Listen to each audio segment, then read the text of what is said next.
지난번에 야쿠비안 빌딩이라고 해서 카이로 시내에 있는 한 빌딩으로 여러분을 초대를 했었는데, 오늘 내친 김에 이집트를 한 번 더 가보겠습니다. 그런데 이번에 가는 이 이집트 여행은 카이로 시내가 아니라 카이로 외곽의 한 사막입니다. 그런데 아주 오랜 세월, 성경으로 치면 창세기부터 오늘날에 이르는 긴 세월에 걸친 이야기를 하는, 그래서 이집트 관광이라기보다는 역사 기행 이렇게 이야기를 해야 될 것 같습니다. 바로 이 나지브 마흐푸즈라는 이집트 작가의 우리 동네 아이들이라는 겁니다. 여기 1이라고 되어 있으니까 이게 2권짜리입니다. 2권. 그래서 합쳐서 거의 한 800페이지 내외가 되는 아주 방대한 분량의 소설입니다. 이 작가 소개를 잠깐 말씀을 드리면, 나지브 마흐푸즈 아시다시피 1988년 노벨 문학상 수상 작가입니다. 이 아랍 작가로서는 최초로 노벨 문학상을 받았고요. 1911년생이고 2006년에 세상을 떠난 분입니다. 이미 고인이 되신 분이죠. 그런데 이 우리 동네 아이들이라는 이 책은 이 나지브 마흐푸즈에게 노벨 문학상을 안겨준 작품이라고 할 수가 있습니다. 물론 노벨 문학상은 어떤 작품에 대해서 시상을 하는 것이 아니라 그 작가에 대해서, 작가의 오랜 동안 쌓은 그 문학적인 업적에 대해서 시상을 하는 것이긴 합니다만은, 이 작품이 어떤 면에서는 결정적으로 노벨 문학상을 받을 수 있게 해주는 그런 대표적인 작품이었다, 이런 이야기가 됩니다. 이 사람은 이제 카이로의 중산층 가정에서 태어났어요. 대학 교육까지 교육을 잘 받았고요. 부친이 그 공무원이었고, 자신도 본인도 공무원 생활을 좀 하다가 전업 작가가 된 그런 사람입니다.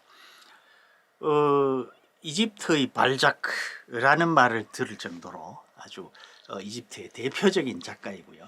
이 우리 동네 아이들이라는 것은 이 1959년인가요?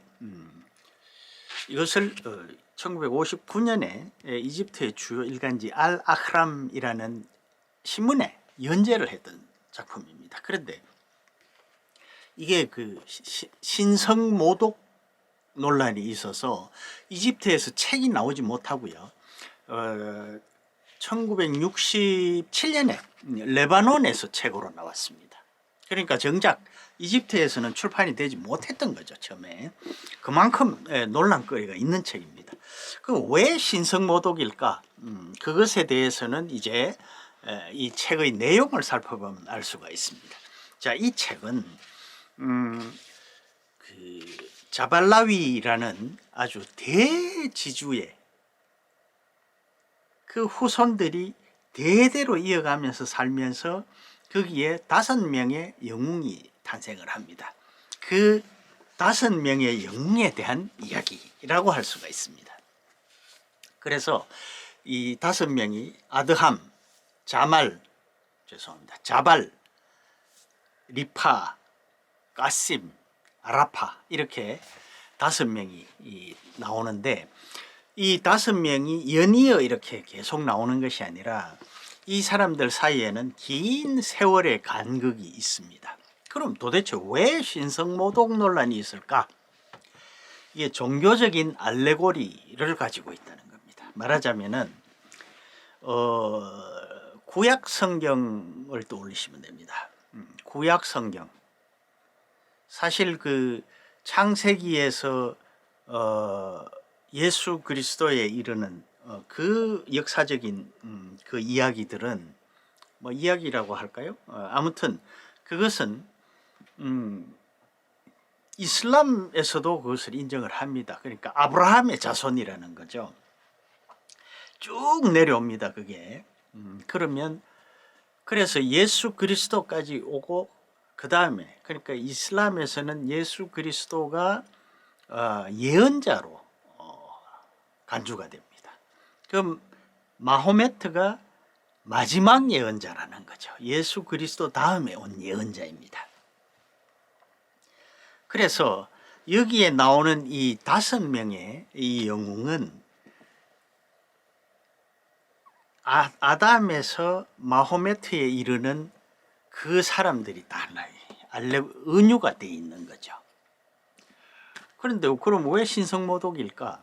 자, 성경에서는 뭐 제가 이 코란을 안 읽어봤기 때문에 지금 성경을 기준으로 말씀을 드리면, 성경에서는 이 아담에서 아브라함, 그다음 모세, 또 뭐 다윗 왕, 또 예수 그리스도, 그다음에 이제 그 후로는 이제 뭐 신약 시대가 되지만 이슬람에서는 이제 마호메트가 오고 마지막 예언자로 말이죠.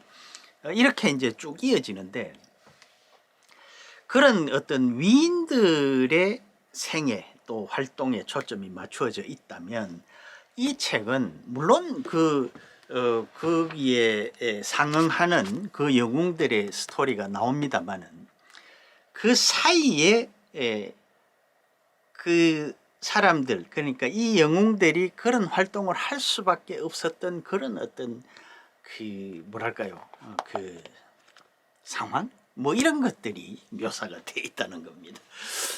자, 그러면 또 서론이 너무 길어졌는데 이제 좀 스토리를 말씀을 드리겠습니다. 제일 먼저 여기에 자발라위라는 시조가 나옵니다.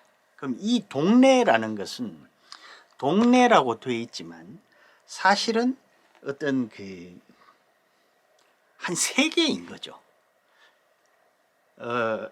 뭐 설정은 카이로 외곽의 사막, 드넓은 사막지대로 되어 있습니다. 거기에 자발라위라는 그 한 영웅이 있습니다.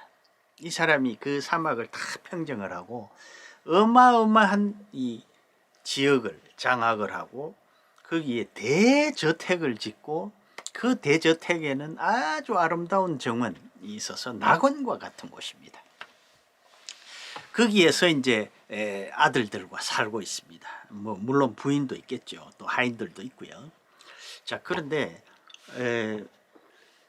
서두에 머릿말이 있고요. 그 다음에 5명의 영웅이 나오는데 머릿말에 이렇게 돼 있습니다. 동네 사람들은 고생스럽거나 불공평한 처사에 휘둘려 억울하고 사람 대접을 못 받을 때마다 사막과 맞닿은 동네 안쪽 높은 곳에 위치한 대저택을 가리키며 비통하게 말합니다. 저건 우리 시조의 집이야. 우리 모두 그의 후손이라 그의 재산을 나누어 가질 자격이 있는데 그런 우리들이 굶주리는 이유는 왜일까? 어째서 수모를 겪는 걸까? 이렇게 머릿말이 처음에 첫 장에 딱 나옵니다. 다시 말씀드리면은 이 자발라위의 후손들이 대대손손 이어가면서 거기서 번창하게, 그러니까 번창한다는 것이 뭐 재산 이런 것보다도 많은 인구가 많아져서 거기에 살면서 사는데 참 굶주리고 인간 대접을 못 받고 막 이런 상황이 빚어지는 거죠. 그러니까 고난을 겪고 있다는 겁니다. 그런 설정이 돼 있어요. 자, 그러면 이제 본론으로 들어가면 첫 번째 나오는 인물이 아드함입니다. 자, 이 아드함은 자발라위라는 이 영웅의 서자입니다. 그러니까 장자가 따로 있고요. 본처에서 난 자식들이 있지만 후처에서 난 자식들이죠. 자식이죠. 아드함은.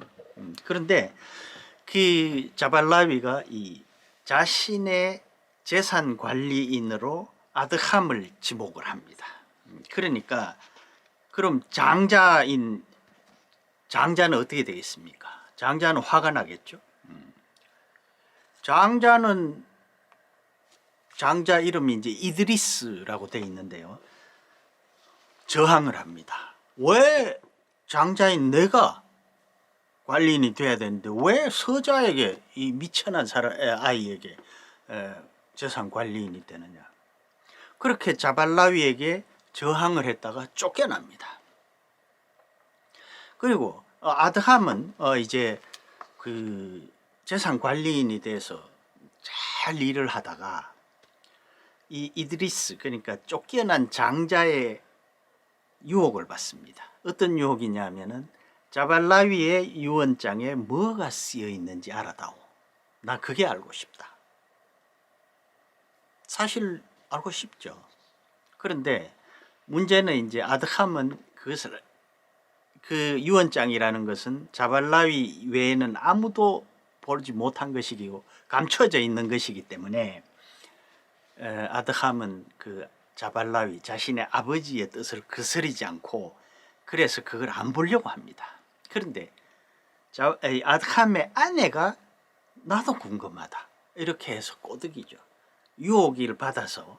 그래서 결국은 그 유언장을 보려고 하다가 자발라위에게 딱 걸려서 아드함도 쫓겨납니다.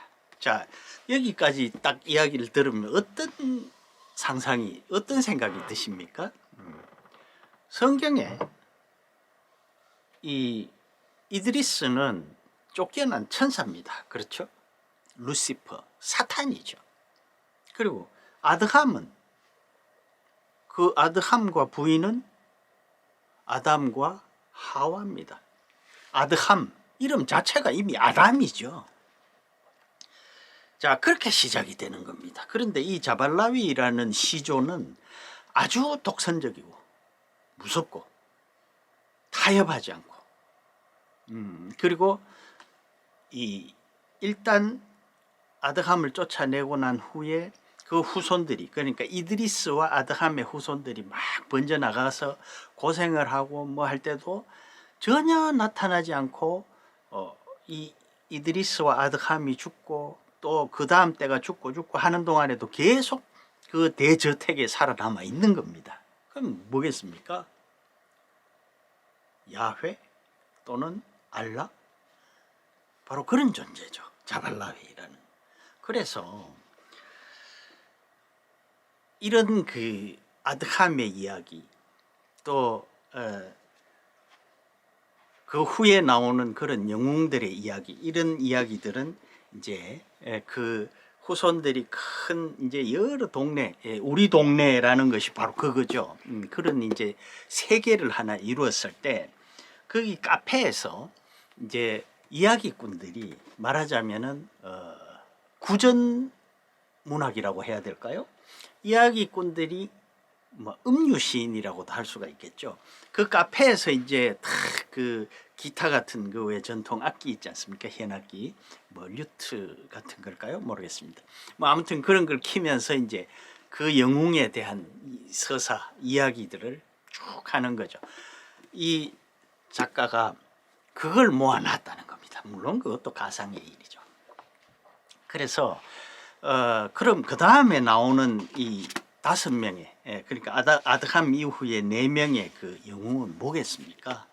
결국은 뭐 아브라함, 또 예수 그리스도, 마호메트, 이런 그 어떤 말하자면은 예언자, 선지자, 구세주, 뭐 이런 사람들의 은유가 되는 거죠. 거기에다 대응을 합니다. 그리고 여기에 늘 나오는 것이 또 재산에 대한 10가지 조건이라는 게 있습니다. 10계명이죠. 그러면 그리고 또 항상 이 5명의 영웅은 무엇을 하느냐 하면은 이 동네는 이제 아드함이 사라지고 그 다음 세세년년 이어지면서 관제인이라는 사람이 있습니다. 말하자면 자발라위의 재산을 관리하는 사람이죠. 이 관제인이 최고의 권력자인데, 이 세계 자발라위를 제외한 대저택 바깥에는 최고의 권력자인데, 이 사람은 그 두목, 그러니까 각 구역마다 어떤 수장이 있습니다. 이 사람들은 거의 무력으로 사람들을 학대하고 갈취하고 이러는, 말하자면 거의 폭력배입니다. 깡패입니다. 몽둥이와 주먹으로 다스리는 거죠.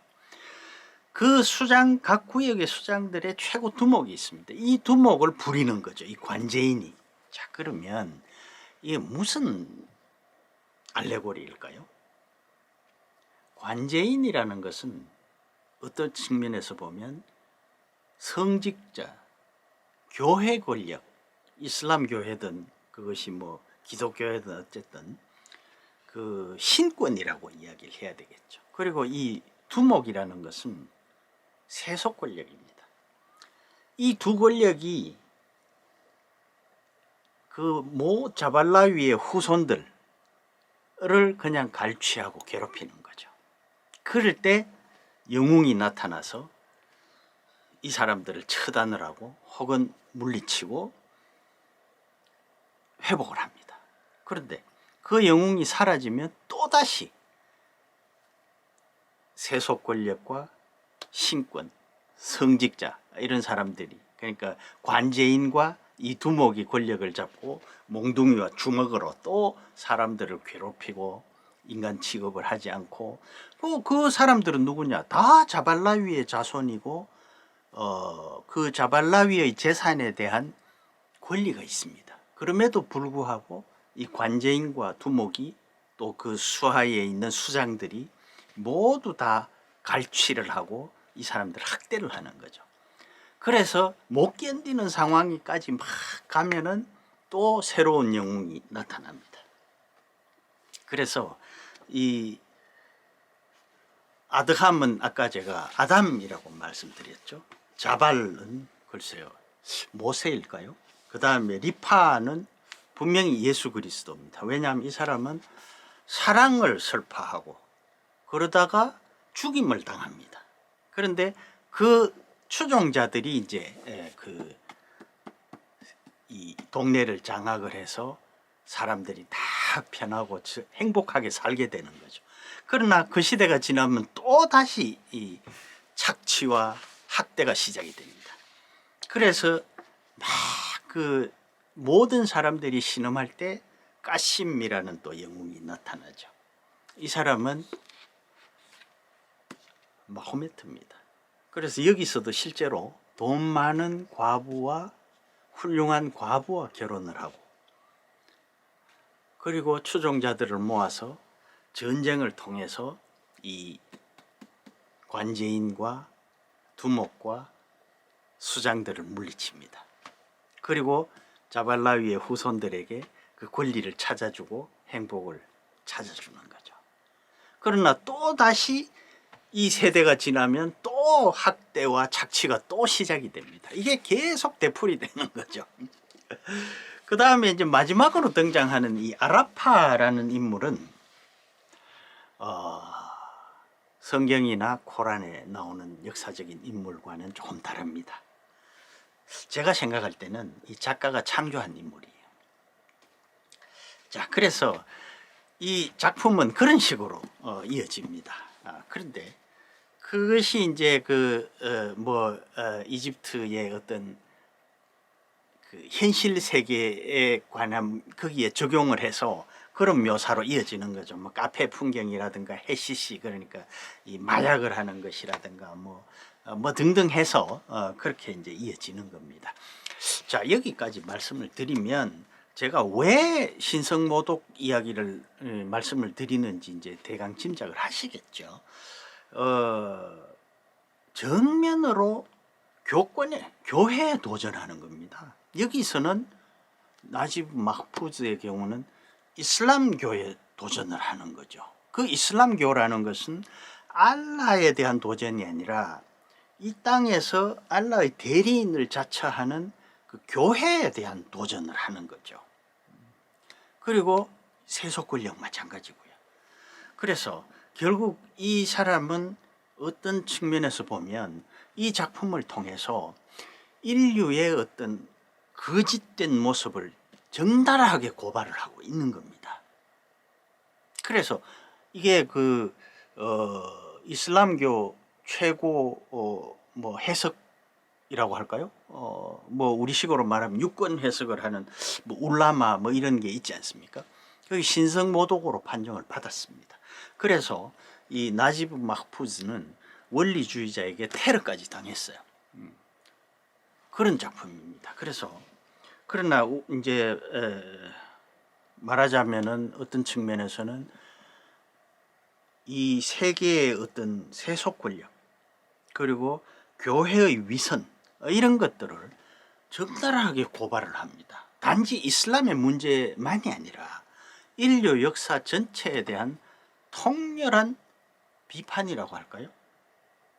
이 어떤 그런 것들을 날카롭게 파헤치고 있는 대서사시라고 할 수가 있습니다. 어떤 측면에서는 코란이나 이 창세기부터 이어져 오는 그 장대한 서사에 버금가는 그 알레고리의 서사라는 거죠. 글쎄요, 이것도 뭐 어떤 호불호가 분명히 갈라질 것 같습니다.